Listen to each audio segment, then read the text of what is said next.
অৰ্থনৈতিক দিশৰ পৰা কলৰ খেতি বৰ লাভজনক। উন্নত পদ্ধতিৰে কল খেতি কৰিলে প্ৰতি হেক্টৰত 40-50 টন কল উৎপাদন হয়। অসম কল খেতিত যথেষ্ট আগবঢ়া। দুই এজন কৃষকে 1000 বিঘাতকৈও অধিক মাটিত কল খেতি কৰে। গতিকে অসমৰ কল খেতিয়কসকলৰ প্ৰতি লক্ষ্য ৰাখি কল খেতিত দেখা দিয়া পোকৰ আক্ৰমণ আৰু প্ৰতিকাৰ সন্দৰ্ভত কিছু কথা জনাম।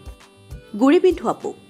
এইবিধ পোকে কলৰ আলুটোৰ বিভিন্ন অংশত বিন্ধা কৰি ভিতৰে ভিতৰি খাই জেলজেলীয়া কৰি পেলায়।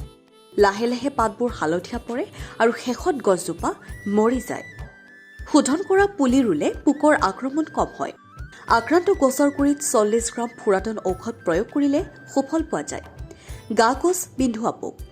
এই পোকে গা গছৰ ভিতৰলৈ ফুটা কৰি ভিতৰখন খাই দিয়াৰ ফলত ভিতৰে ভিতৰে পচি যায় আৰু তাত কেঁচুৱে বাঁহ লয়। এই পোক নিবাৰণৰ বাবে 1 মিলিলিটাৰ মালাথিয়ন 50 এচি নামৰ দৰৱ প্ৰতি লিটাৰ পানীত মিহলাই স্প্ৰে কৰিব লাগে। পাত আৰু ফলাচোৰা পোক। এই পোকে নতুনকৈ ওলোৱা পাত আৰু ফলৰ বাকলিত আক্ৰমণ কৰি পাত আৰু বাকলিৰ ওপৰত আগবাগ বহুৱাই কলটো ফাপৰি খোৱাৰ দৰে কৰি পেলায়। ফলত এনে দাগ পৰা কলৰ মূল্য বজাৰত হ্ৰাস পায়।